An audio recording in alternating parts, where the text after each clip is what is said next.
Hello friends, and welcome to the Hanged Man in the Moon. Before we begin this video in earnest, I'd like us to take a moment to remember Osvaldo Menegazi. Now, if you don't know who Osvaldo Menegazi is, he is the primary artist and beginner of a tarot recreation house in Italy called Il Meneghello. It's a very, very popular house. Their reproductions are gorgeous, luxe, and I have several of them. In fact, there are two that are always here above my head. The earliest Italian tarot decks that we have. Now, the Visconti Sforza and the Visconti Moderna, that second name might be off, but they're always here above my head.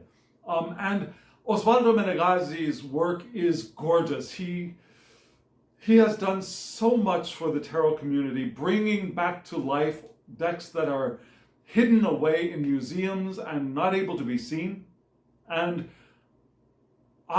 we deeply appreciate his work and covet his work. In fact, there are a couple of decks of his that I'm still dreaming to get someday, when they are either reprinted or in another way. But Osvaldo Menegazi has been a great gift to the tarot community, and we lost him this week. So let's take a moment and think of him in loving memory. Thank you, Osvaldo Menegazi, for your work and your love and your passion.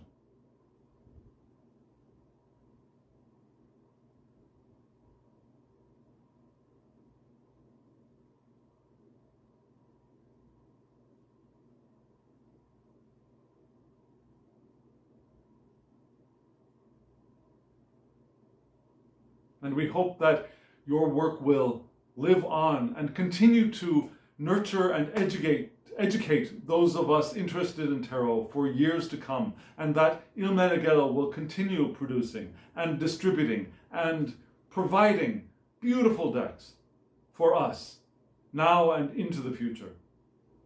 Now, friends, today I'm doing another unboxing of two very, very beautiful tarot decks. Unfortunately, they're not from Il Meneghello, but they are from another beautiful tarot house which does recreations. This is from Rinascimento, another house in Italy. And these are two decks. One of them, this one is a Tarot de Marseille. This is a German deck called the Tarot de Marseille Hes from 1750.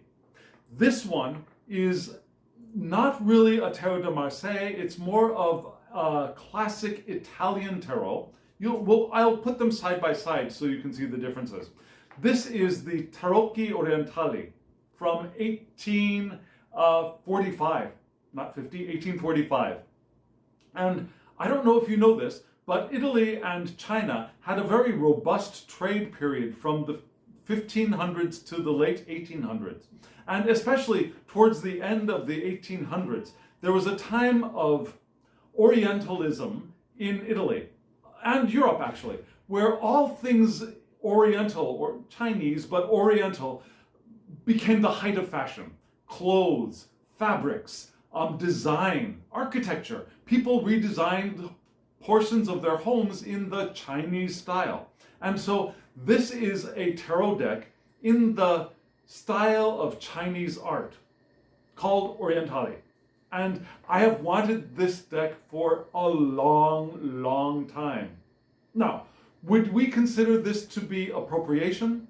I don't think so. Because particularly at the time, China was a country of power. And both countries, both Italy and China, were fairly equal in the trade agreements that they had. So it's not that Italy was going in and taking something Chinese, but they were trading cultural artifacts and sharing between each other. And that doesn't really fit the idea of what we would consider to be not acquisition. Now the word has suddenly flown out of my mind. Appropriation. Appropriation is when a powerful culture takes something from a less powerful culture and uses it to their own benefit. This was an equal cultural exchange. And so part of that cultural exchange brought a flair for all things Chinese again in Italy. And so this deck, I think, is going to be very fascinating to take a look at. How the Italians saw Chinese culture as a high art form. And also, again, the German deck, which we'll look at side by side. So if you're interested in one or both of these decks, stay tuned and I will turn the camera down and we'll dive right in.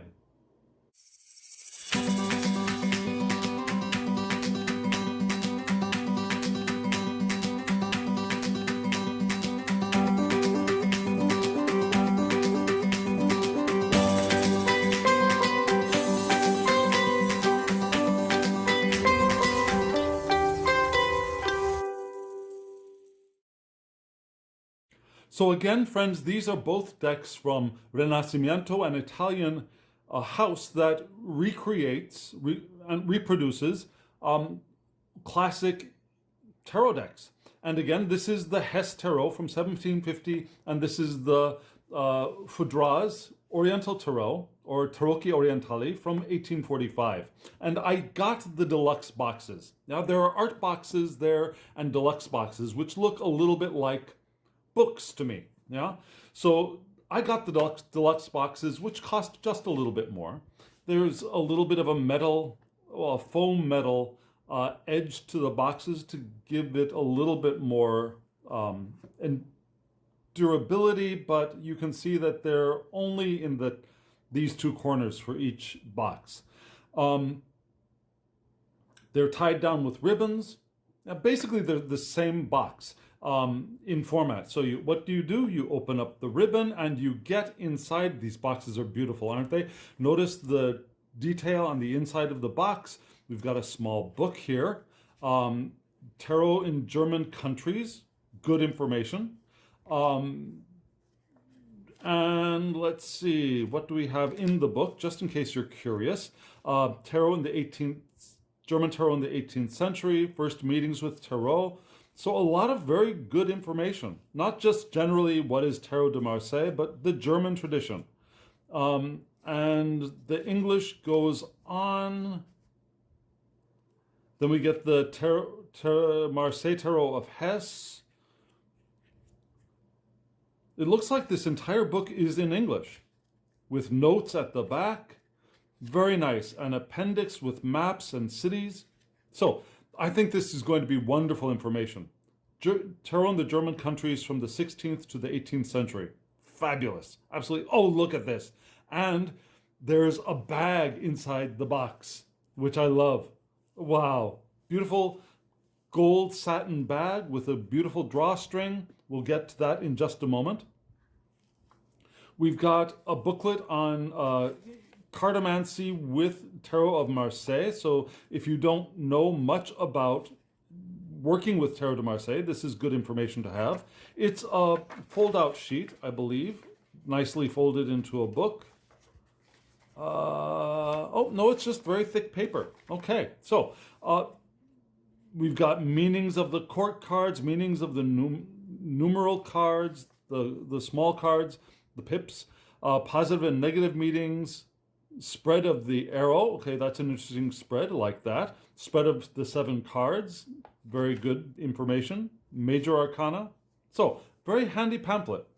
And here we also have a, let's see, a course information given by Giordano Berti, the man behind Rinascimento.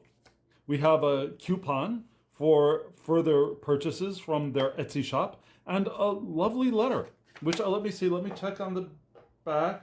To Derek John Thomas. There are people like you able to understand the value of this ancient deck. So a very nice note from the creator. Very pleased to have this as well. So this is what goes inside of my Tarocchi di Marsiglia Hes 1750.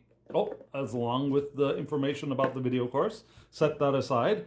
And inside the box for the Oriental We have, very similarly, a note from the creator, Giordano Berti. We have a book about the Oriental Tarot, which is wonderful. Oh, just a moment. Okay, so the book about the Oriental Tarot is not as in-depth, but it's not giving us an entire tradition. It's giving us information about the creator of this deck and the deck itself. So about half of the book is information, plenty of information with notes, very small but easy to read print. And the back is basically a catalog of what is available. Like the Egyptian Tarot is something I've had my eye on as well.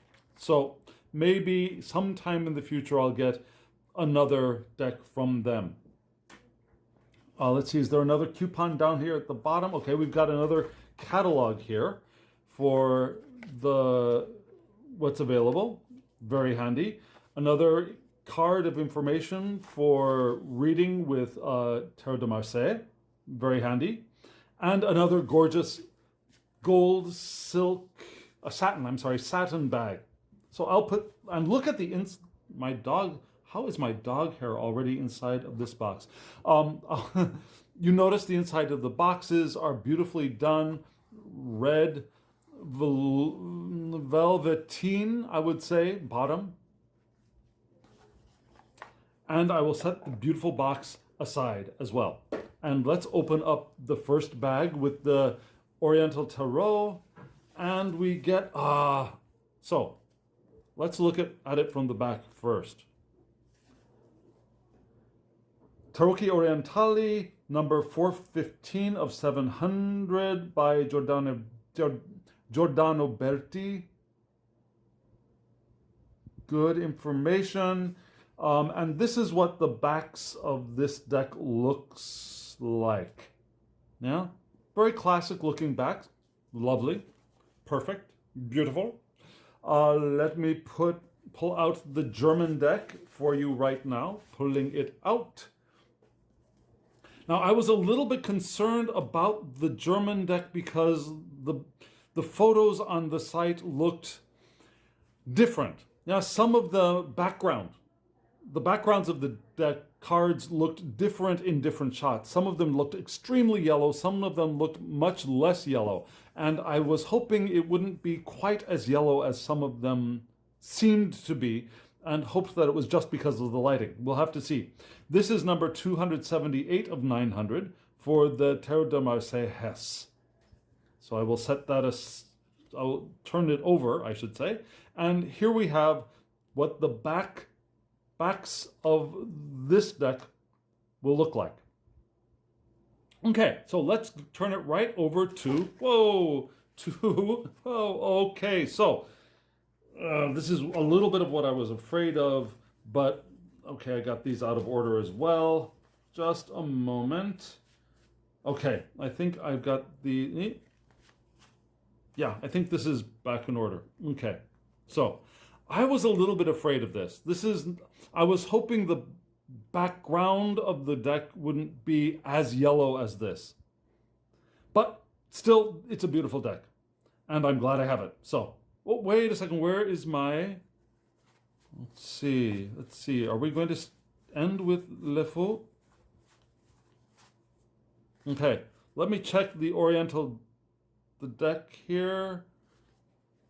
Okay, they both start with the same card.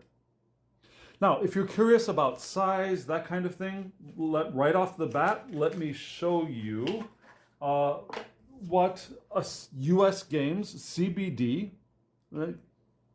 Tarot de Marseille by Yoav Ben-Dov, very standardized deck.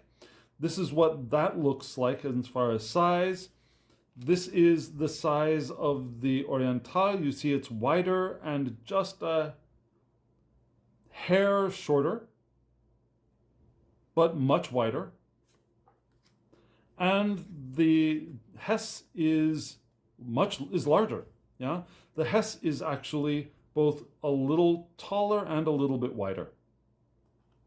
But I think they're both very manageable sizes especially for me, I have the large hands, but they're not much larger than a standard tarot deck. But this deck is just a bit larger than this one.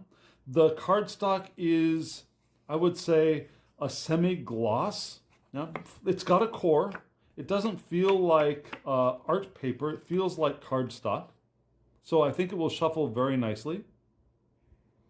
I'll give a shot at shuffling at the end. So here we go. Batelier. So this is a very traditional Tarot de Marseille Batelier, the magician. A lot of stuff on his table. We got the hat, kind of almost a lemniscate shape. We got the small wand in the hand.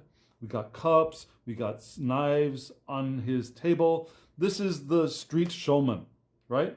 And this is the Chinese, the Oriental version of Le Batelier. Yeah, seated instead of standing. Still got the wand in the hand. Still got stuff on the table. So basically the same idea with the Oriental flair. Okay, now if you don't like that word, I'm going to change it to Eastern flair from now on. Now the deck says Oriental because that was the name of the original deck. I'll use Eastern and Western for these right now. So, from now on, I should say. Moving on to La Papesse. Here we go, La Papesse. We've got the French names on this Italian deck. La Papesse, seated on the ground rather than on a chair. Now, instead of a book, we've got a fan. Interesting. Notice this little hook. It looks like a hook to me, coming out from below her overgown, underneath what could be pant legs. Interesting. Okay, moving on to the Emperor. L'Empereur. Now, I noticed that we haven't, just a moment. Okay, so let's see. Why do I have the Emperor and not the Empress? She seems to have gotten out of order. Where is my Empress? Where is my Empress? Temperance. No. Okay. Just a moment. I'm going to search for the Empress for this deck. It seems like it might have gotten out of order. Okay, so actually, you know what? I think I will zoom this in just a hair so you can see them a little bit more clearly. Here we have the Empress. Yeah, the Empress in the Eastern deck is seated with peacock feathers. Love peacock feathers. And the Empress Imperatrice is seated on probably a throne with the shield and the scepter. Now we don't get that shield scepter image here in the Eastern deck. And here we go with the Emperor, l'Empereur. Notice the 4 here above the up here in the line of sight of the Emperor himself, which leads me to believe that this is probably going to be a type 1 deck rather than a type 2. But let's keep looking. I love this Emperor. I love his robes. I love the shading, the color that they added. I think the original deck that they have at the company that produced this is perhaps black and white. The colors might have been imagined by the reproducers of this deck. I'm not sure about that. Moving on to Le Pape. Okay. So we got the 2 acolytes, very small in this deck, right? The 2 acolytes, much smaller than usual. We don't have any symbols on the gloves. Got a cross above the crown here, which is a nice touch. We don't often see the tops of the columns, I don't think, for the Emperor. Let me check my CBD. Because my CBD, we do see the tops of the columns. We don't see these little balls on the tops, however, which is a nice touch. Now, here in the Eastern deck, we don't have any acolytes. He is seated in a seat of power. In China, for example, chair culture is a long-standing culture, yeah? Especially when we get into the royal classes. But of the East Asian countries, China adopted chairs, the use of chairs, much more fluidly, much more broadly than, for example, Korea and Japan. Okay, moving on to the six of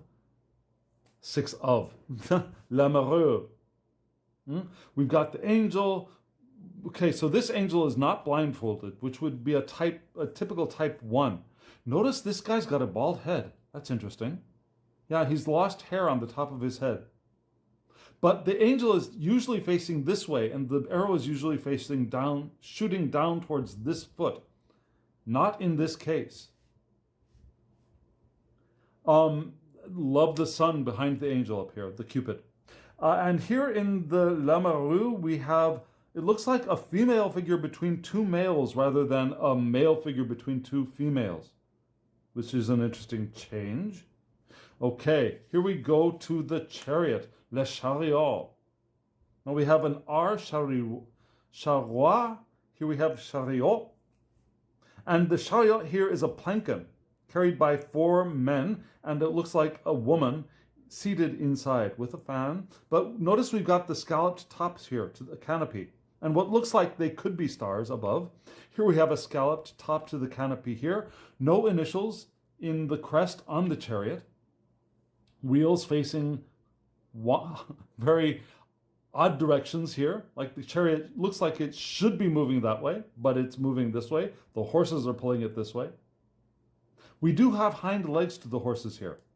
I don't know if you can notice that, if you can see that. We do have hind legs, which we often do not. But he's got the shields on the shoulder.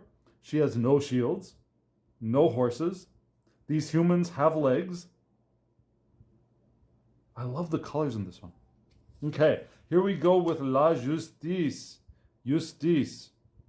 We've got justice seated on a column here. A very dark-skinned person here with the balance and the sword. You got the balance here and the sword as well. I love the red in this one. Seated on top of a tortoise, which is wonderful, which is like a plinth. An East Asian plinth reminds me of an East Asian plinth. A little bit, not entire, yeah, Buddhist temple culture reminds me of that just a little bit. And here we go with the hermit. Okay, looking in different directions. I love that this hermit is going this way but looking behind. Remembering the past but moving into the future, which is cool. I love the robes that he's wearing. And I love his hair, the shaved head. Here we have a bald looking, rather than shaved head looking hermit to me. We've got a very clear candle inside of the lantern. And we've got a lovely walking stick in both. Notice that we have a background here. We've got flora in the background. And here we go with la robe de fortune. Very, very similar. Almost exactly the same. What could be different? I guess the clothes on these two creatures could be considered a little bit Eastern rather than Western, I guess, but I see almost no difference between these two wheels. You do notice that this pole holding the wheel goes to the other side, which oftentimes, now, okay, so this post here should continue up and grab that end of the axle, right?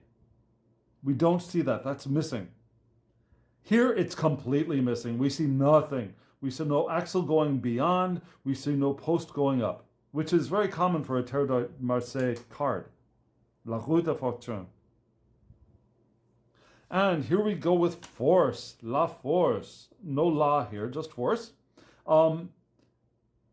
Interesting, a male figure instead of a female figure. I love her face. A very German tarot-looking face to the force card. This lion looking very small, very domesticated, very well groomed, in fact. Now, this lion looking also small-ish, like a maybe not a full-grown adult. But we got the hands in the mouth in both cases. Gorgeous. I love the artwork on this deck.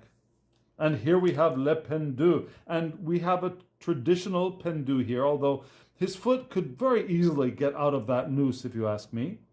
Hands behind the body, hair flying down in the breeze. Very calm look on his face. No money falling out, no tongue sticking out. Here we have for Le Pendu a circus act with a ring and a tightrope. And flowers in the background. And it's interesting that they've got this frame here. Yeah, the frame for the tightrope, or the loose rope in this case. We got the frame coming out here in front, which I think is a nice touch. And here we have card 13. We have no body parts below in the Eastern deck, whereas we do in the West. We've got a cloak around the skeleton figure in the East, which we do not, of course, have in the West. Red pole with the blue scythe, wood, metal, very normal looking scythe, a very common everyday looking scythe in the Eastern deck. Does it? No, those are bones. For a moment it looked like there might be sandals on his feet or her feet. They do look like sandals to me. Tell me, do these look like sandals to you on the figure in card 13? Let me know. And it's interesting that there's this blank space here. I wonder why there's a blank space down there. Because that's where the title would have been. Duh. So yeah, this is where the title would have been, but there is no title here. Making it very clear that this is the untitled card. Here, there's not even an indication of where a title might have been, if it would have been there. Moving on to Temperance. La Temperance. Temperance, no article at the front of this one. Card 14. No, very similar, looking in different directions. No, facing west, facing east. Sorry, I don't actually think that. I was just something that struck me here in the moment. But we don't see any water here, in the background. This could be read as water. Nothing like that here. Very dry, all landscape. I love the flowers in her hair here. And the braids and the headband. Beautiful, beautiful. The clothes in this deck, the outfits in this deck are just lovely. And here we have a very traditional looking Temperance card. Wings, I like the colors on the wings here. I like the colors on the wings matching the colors on her clothes. We got a little bit of yellow, we got red, we got the bluish gray. And here we have Le Diable. Now, we all know that, there are demons in Eastern mysticism, yes, but they wouldn't be called devils or the devil by any means. Clothed devil here with furry legs, torch, both in the same hand, two little imp-like creatures. These two imps are not tied up to anything. They're here of their own, freer will. Who knows if they actually have complete free will, but they're not actually tied to anything. Whereas these two imps are ostensibly tied to the platform of this devil, with the face in the tummy and the tongue sticking out. Indication of male genitalia and female breasts. Okay, and here we have La Tour, La Maison Dieu. And this one is a typical one, although usually this guy is crawling out of this side of the tower, right? Crawling out on this side, on the left side here. But we've got the tower split open. Okay, this is also flipped, right? Usually this is coming down from this side. Sorry. These two windows are interesting. Are they both windows, or is this a window and the shutters? Closed shutters, open shutters.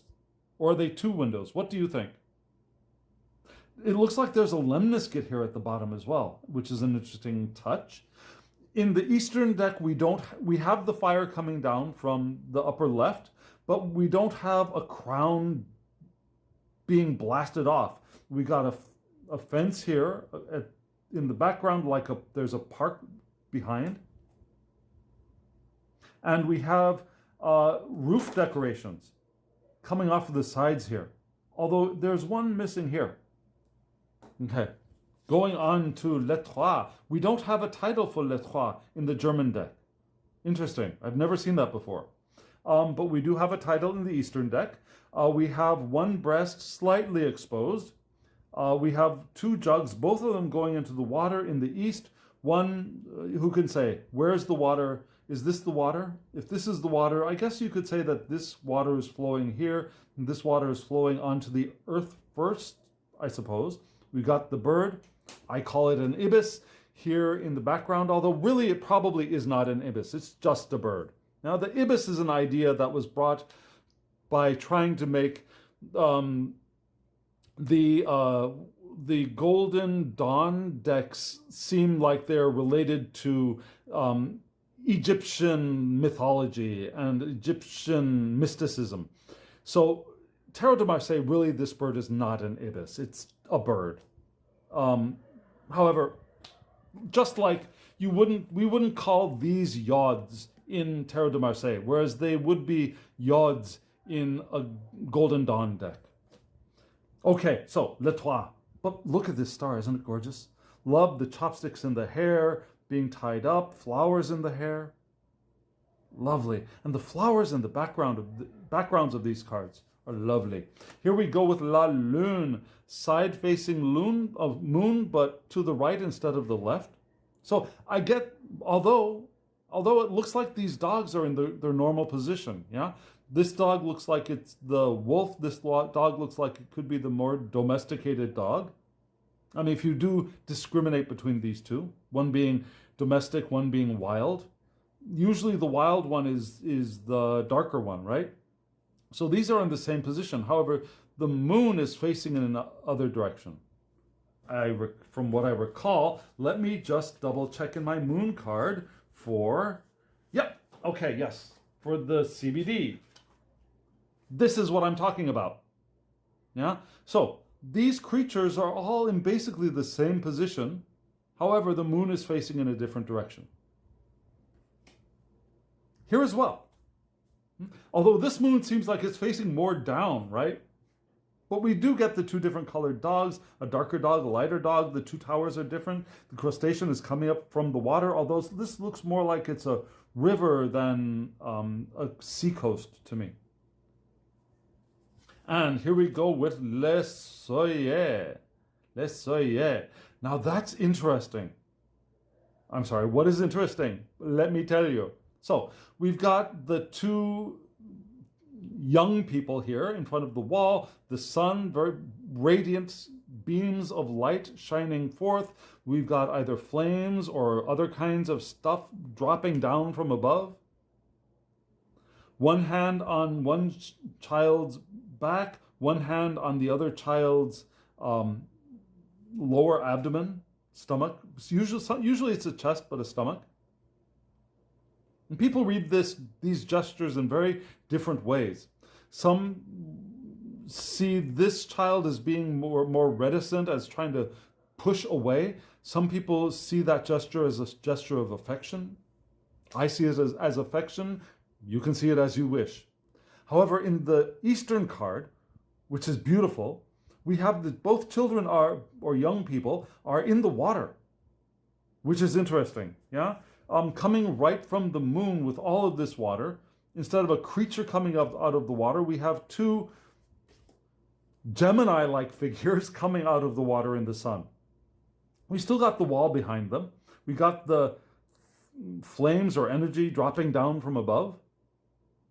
Love this. Does it look like this sun has a hairdo in front of the rays of light coming out from behind? Beautiful. Both of these are just lovely. And here we have Judgment. So we've got the angel with the trumpet, very common Judgment card, although this figure is not blue. And there's only one grave-looking thing. Instead of everyone coming out of a grave, it looks like only the child is coming out of a grave. Here, we have something entirely different. Instead of an angel, it looks like we've got a god or a spirit. I would say a god. And we have a supplicant before that god with a sword and a horn. Very interesting. Very, very interesting. Beautiful. Okay, here we have Le Monde, the world. Typical Tarot de Marseille world card. This is type 2. This is clearly type 2. We've got the world with the banner covering up their genitalia, male, female, looking more female than some, like type 1 cards. It looks like a female figure, but, you know, these breasts could be well-developed male breasts as well, if you want them to be. Notice that there's ground inside of this wreath. Usually she or he or they are dancing in mid-air. It looks like there's ground here that he, she, or they are standing on. Well, we got the 4 zodiac, 4 evangelists, the 4 creatures around the wreath. Here we've got what looks like a male figure dancing on a ball for the world with a laurel in his hands and beautiful gown. A beautiful, perhaps a circus performer's gown. Plain, simple, easy to move in, but looks like it's probably silk. Probably. I want it to be silk. Okay, here we go with Le Mat, the Fool. Now we have Le Fool here and we have Le Mat here. So that's different. Facing different directions, but they both have their sticks with their bags. Their bags are very similar, although the drawing is much more detailed in the later deck. We got the pants coming down on this side, but the pants are definitely up on the eastern deck. Both of them look kind of cat-like to me. Do they look cat-like to you, the animals? They look less dog-like and more cat or fox-like to me. Interesting, very, very interesting. Interesting also that this Fool has a sleeve coming down, hiding one hand inside of the garment, which is a typical gesture in the East, but this arm looks like there's no sleeve to it. Okay, so here we go. So this side starts with let's start with the cups. I like starting with the cups rather than starting with the discs first. So let me pull the cups out first. Here we go. And we've got the typical cathedral-looking chalice here on the left, and more of a Swiss-style chalice here on the right. So this is more of a Marseille deck, of course. I told you it was a Marseille deck, but the cup here looks more like a Swiss-style cup, which is interesting because this is actually an Italian deck, and this one is a German deck, which we would think would be more in line with the Swiss style, but apparently not. And here we get the 2, very typical 2 Tarot de Marseille. We've got the Johann Christoph Says, the producer here at the bottom. None of that here on the right. But we get a similar shape or layout of the cups and the decoration. And instead of a name, we get decorative elements below the line in the Eastern deck.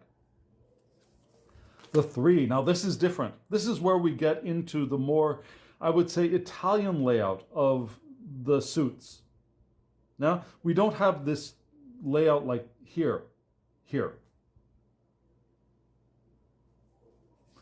Okay, here we get the 4, very different layout in the Eastern deck than in the German deck. And these cups all have covers, lids, right? Usually, Marseille deck, you will have cups without lids after you get past the ace and before the court cards. And here we go with the 5. Look at this interesting layout for the 5 here on the right. Now, we do have floral decorations, but they're very different layout. Whereas here we have the traditional Marseille style layout for the cups and the floral decorations. And here we have the 6. Yeah, traditional. This is the traditional layout, and this is the different one. Beautiful. Beautiful. I love these cups. I love the detail on the cups and the lids here. And here we go with the 7. 1 in the center, 6, 3 above, 3 below. Here we have a circle of 6 with 1 in the center. And here we go with the 7. I'm sorry, the 8. 7 is not after 7, 8 is after 7. Now that's interesting. Look at this. Okay, first look at this one. Traditional layout, 2 cards, 2 cups in the center. We've got floral separating the top and the bottom from the center. Here we've got a wheel of cups. And notice that these 3 cups at the bottom are facing down and the rest are facing up. And here we have the 9. We've lost all decoration in the Eastern deck in lieu of having larger cups. In the Western deck, we've got the traditional layout of decoration items. And here we have the 10. Notice that we've got the side-facing cup here in below the top row rather than at the top. They're both facing in the same direction, although this one's open and this one is not. And here at the bottom again, we have the 3 cups facing down, whereas everything except for the cup is facing up in the west. Stern deck. And here we have the Valedictor. Very similar pose. No, we don't have the cloth covering in the Eastern deck. I like the posture of this Valedictor. Now, very relaxed, very at ease with his body.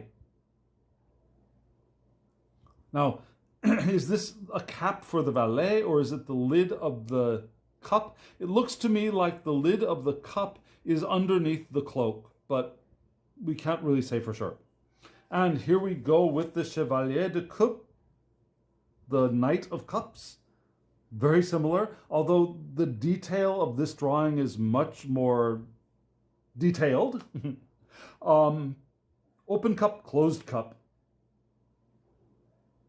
Although we do have a lot of floral or vegetation on the ground in the Western deck as well. We got some vegetation here in the Eastern deck. The knights are facing in different directions, though the horses are basically going in the same direction.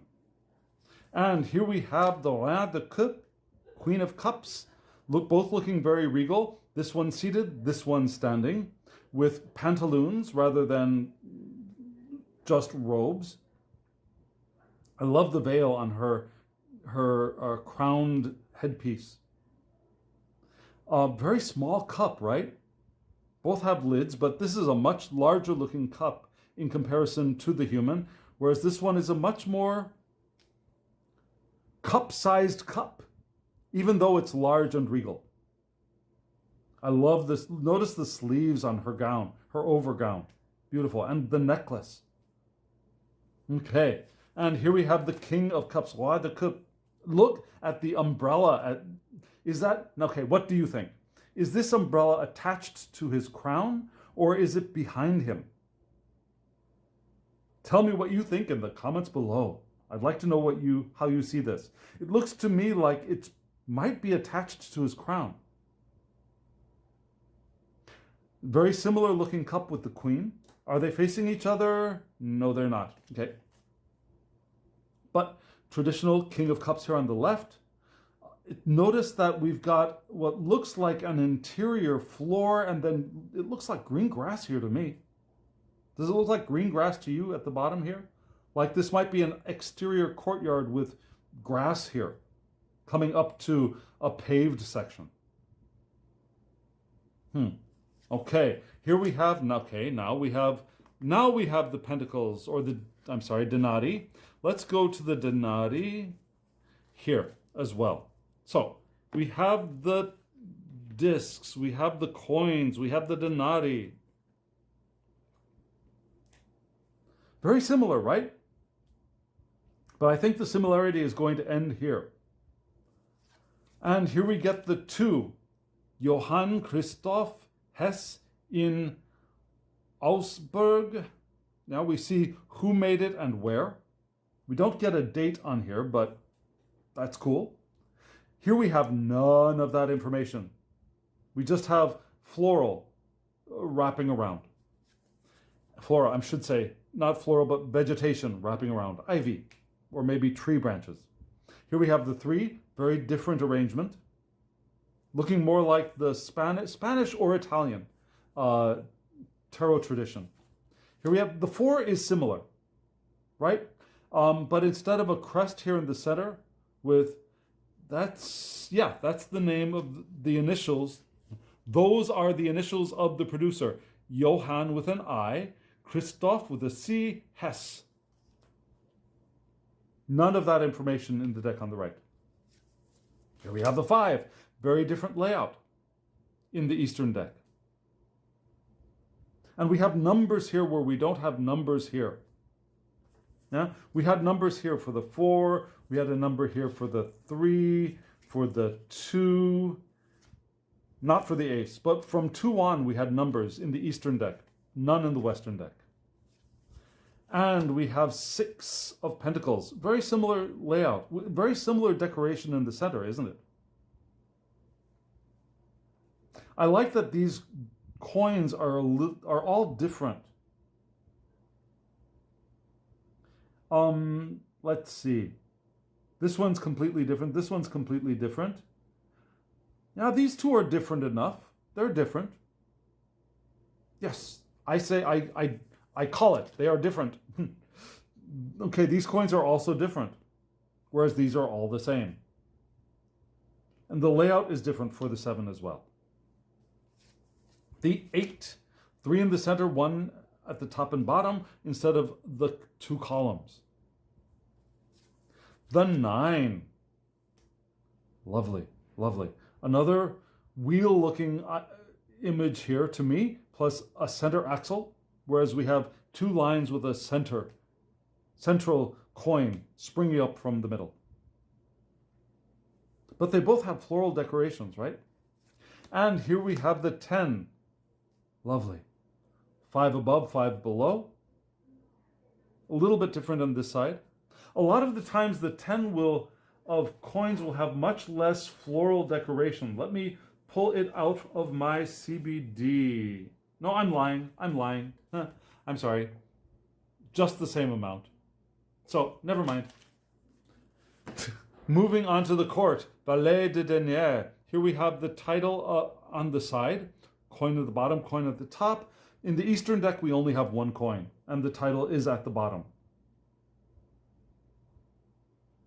Looking very similar to the Page of Cups, isn't he?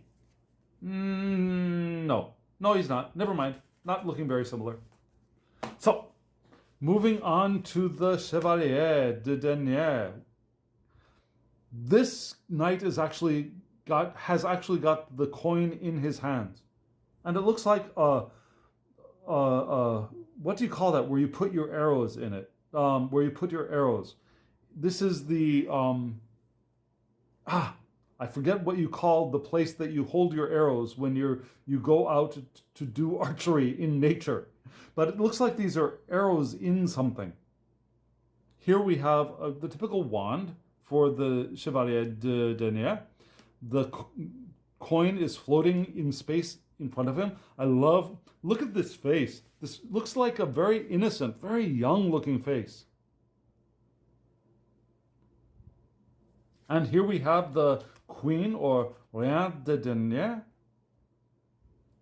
Interesting, beautiful German face.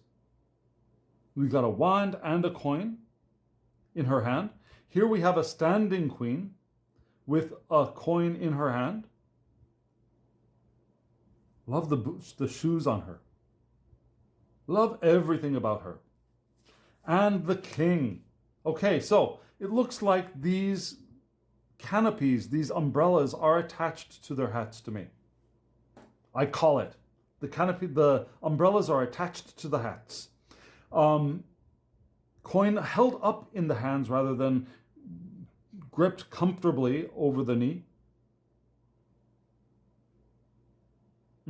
Okay, moving on to the Ace of Baton. No hand holding the baton here, right? And a very refined looking baton, whereas we have the very traditional rustic looking tree limb in the Hes deck from Germany. Here we have the two looking similar, more decorative elements around these two batons. These two are tied up in the center, which is an interesting touch. Here we have the three of baton. Beautiful, absolutely beautiful. Again, the batons are tied with a ribbon here. I think that's going to be a trend for this. And we notice the numbers are top and bottom rather than on the sides. And the 4. Okay, so here we go. Very interesting. The batons have been separated, but they're tied off at each of the intersections. Whereas this is the standard Marseille, where they are woven together in the center with a little red dot or red cutout.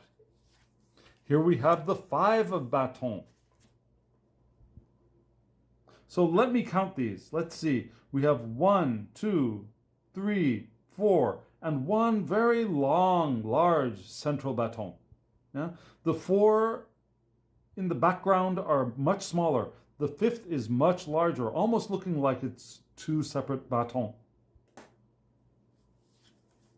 Here we have the 6 separated into top, above, and below. I'm going to guess that there will be a baton in the center going this way.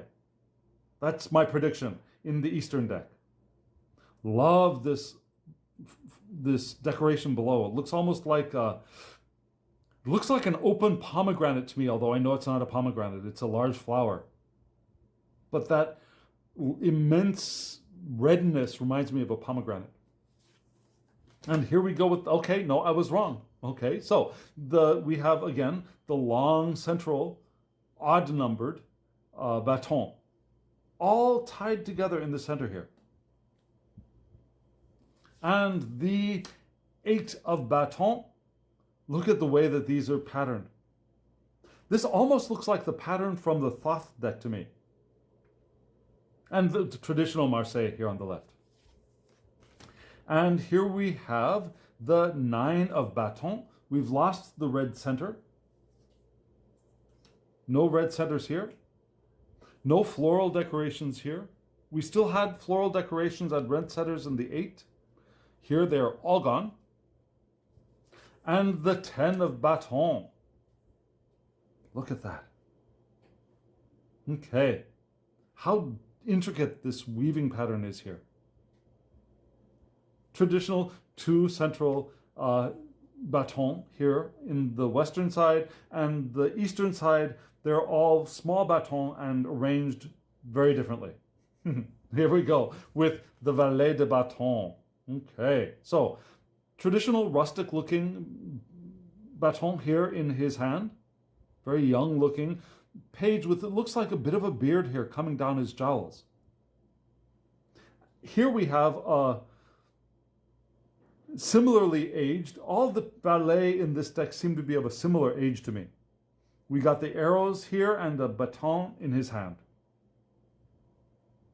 Same beautiful shoes. Slippers maybe. Chevalier de baston. Okay, horses are facing different directions. However, the batons are both in the same side. Okay.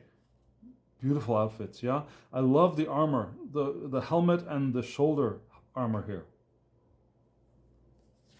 And the queen, reine de baton. Baton, baston, baton. Was that the true? Yes, these are all baston, these are baton. Interesting. Look at that garment looks very, very heavy. All of the layers that she's wearing here. There could be the same number of layers, but this looks so much heavier to me. Perhaps because it looks more realistic, whereas this looks more cartoony. Cartoon-ish, I should say. And roi de baton, big red umbrella parasol above his hat.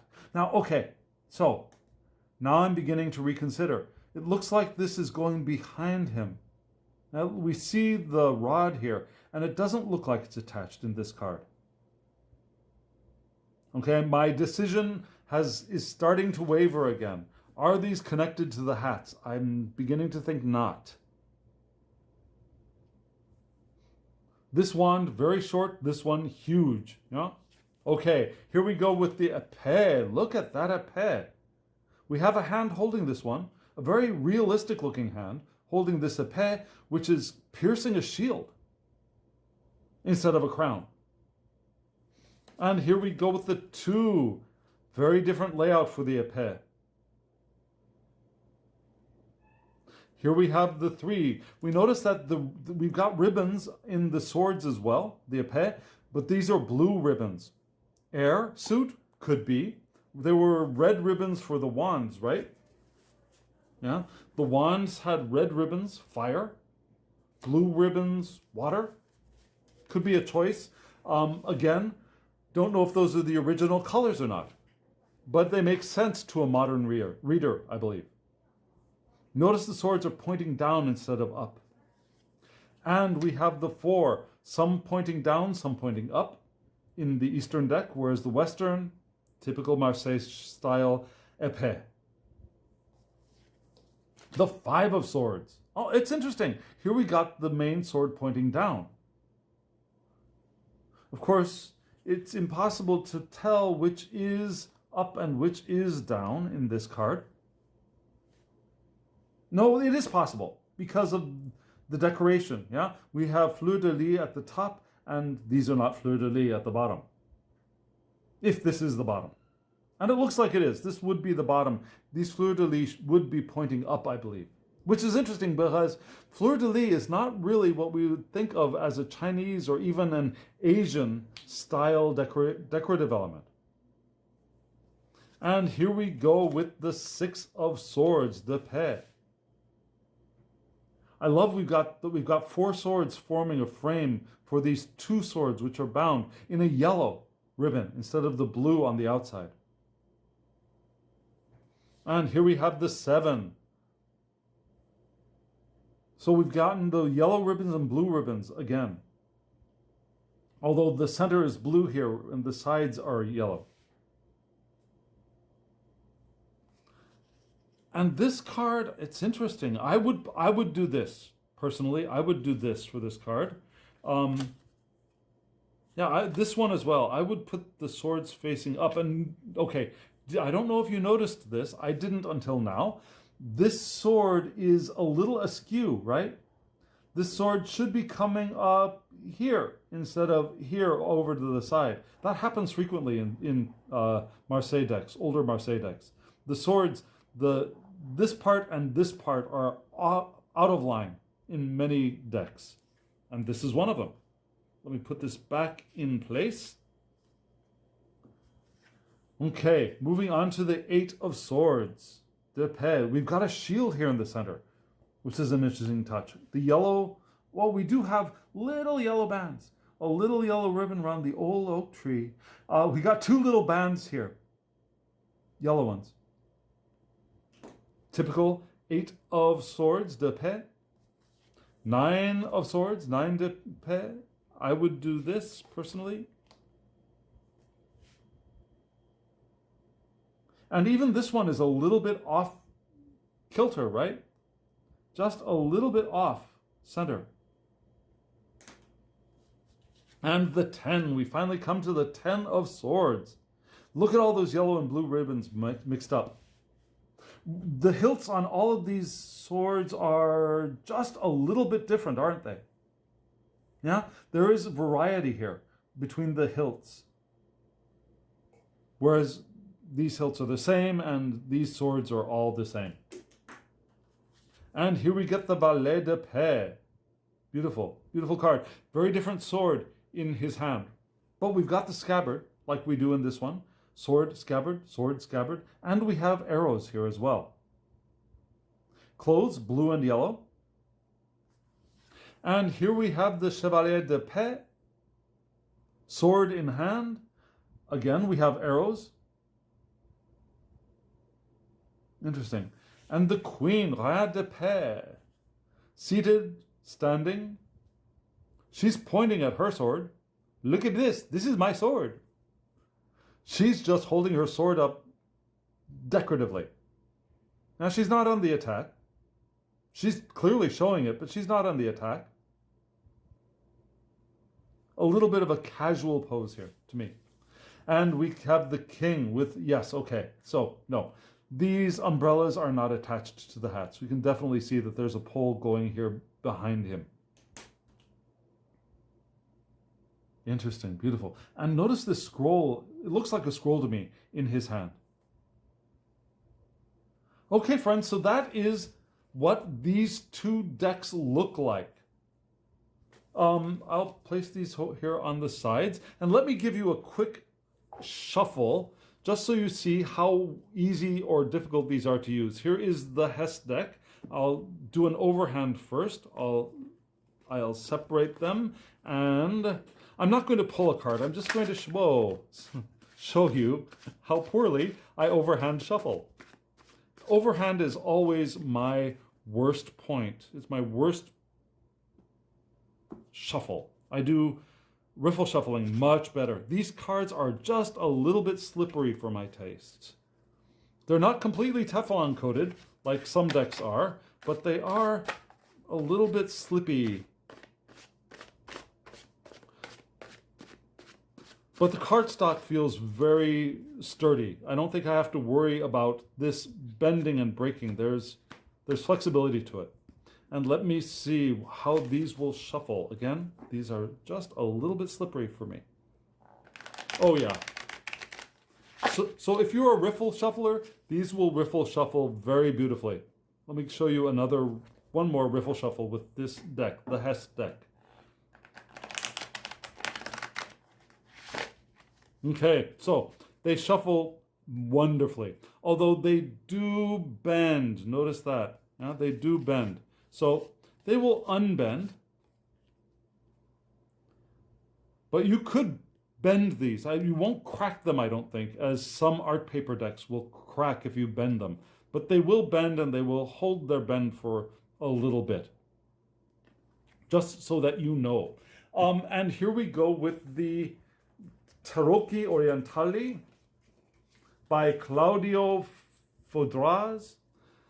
This cardstock is just a little bit different. It's not, well, let's see.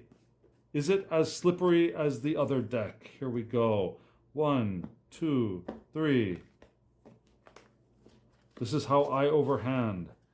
That part's fine. This is where I get into trouble. Okay, so there's just a little bit more grip.